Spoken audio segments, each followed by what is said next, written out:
राधे राधे साथियों, आज के वीडियो में सुनेंगे पवित्र पावन देवशयनी एकादशी व्रत की पौराणिक कथा।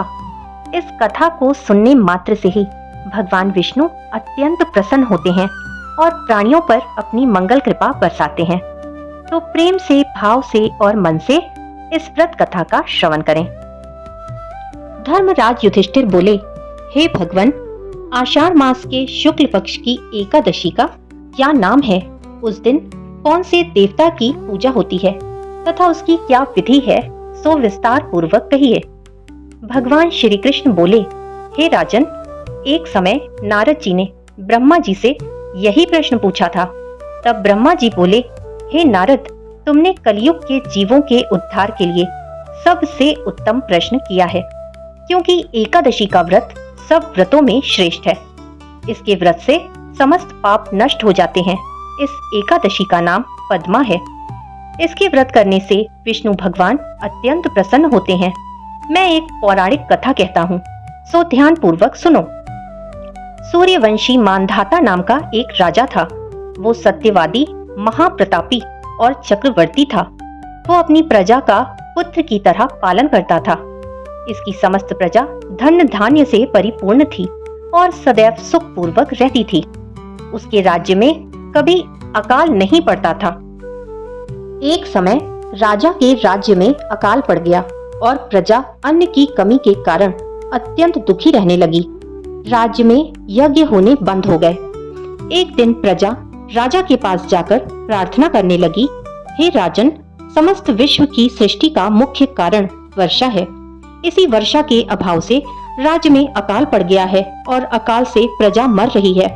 हे राजन, आप कोई ऐसा उपाय बतलाइए जिससे हम लोगों का दुख दूर हो। इस पर राजा मानधाता बोले कि आप लोग ठीक कह रहे हैं, वर्षा न होने से आप लोग बहुत दुखी हैं।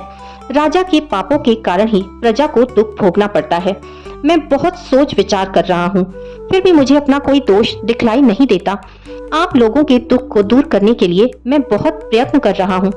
ऐसा कहकर राजा मानधाता भगवान की पूजा कर कुछ मुख्य व्यक्तियों को साथ में लेकर वन को चल दिए।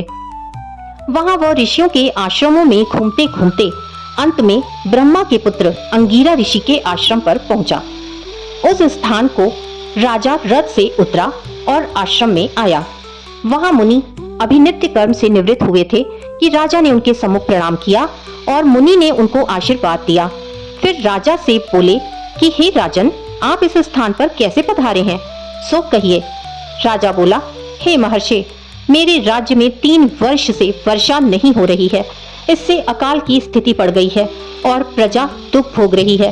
राजा के पापों के प्रभाव से ही प्रजा को कष्ट मिलता है, ऐसा शास्त्रों में लिखा है। मैं धर्मानुसार राज्य करता हूँ, फिर यह अकाल कैसे पड़ गया है, इसका मुझे अभी तक पता नहीं लग सका। अब मैं आपके पास इसी संदेह की निवृत्ति के लिए आया हूँ। आप कृपा कर मेरे इस संदेह को दूर कीजिए और प्रजा के कष्ट को दूर करने के लिए कोई उपाय बतलाइए। इस पर ऋषि बोले, हे राजन, यह सतयुग सब युगों में श्रेष्ठ है। इसमें धर्म के चारों चरण सम्मिलित हैं। इस युग में केवल ब्राह्मणों को ही तपस्या करना तथा वेद पढ़ने का अधिकार है, परंतु आपके राज्य में एक शूद्र भी तपस्या कर रहा है। इसी दोष के कारण आपके राज्य में वर्षा नहीं हो रही है। यदि आप प्रजा का भला चाहते हैं तो उस शूद्र को मार दीजिए। इस पर राजा बोले, हे मुनीश्वर, मैं उस निरपराध तपस्या करने वाले शूद्र को नहीं मार सकता। आप इस दोष से छूटने का कोई अन्य उपाय बताएं। तब ऋषि बोले, हे राजन, यदि तुम ऐसा ही चाहते हो तो आषाढ़ मास के शुक्ल पक्ष की पद्मा नाम की एकादशी का विधि पूर्वक व्रत करो। इस व्रत के प्रभाव से तुम्हारे राज्य में वर्षा होगी और प्रजा सुख भोगेगी, क्योंकि इस एकादशी का व्रत सिद्धियों को देने वाला है और उपद्रवों को शांत करने वाला है। मुनि के इन वचनों को सुनकर राजा अपने नगर को वापस आया और विधि पूर्वक पद्मा एकादशी का व्रत किया। उस व्रत के प्रभाव से राज्य में वर्षा हुई और मनुष्यों को सुख पहुंचा। इस एकादशी को देवशयनी एकादशी भी कहते हैं। इस व्रत के करने से विष्णु भगवान प्रसन्न होते हैं। अतः मोक्ष की इच्छा करने वाले मनुष्यों को एकादशी का व्रत जरूर करना चाहिए।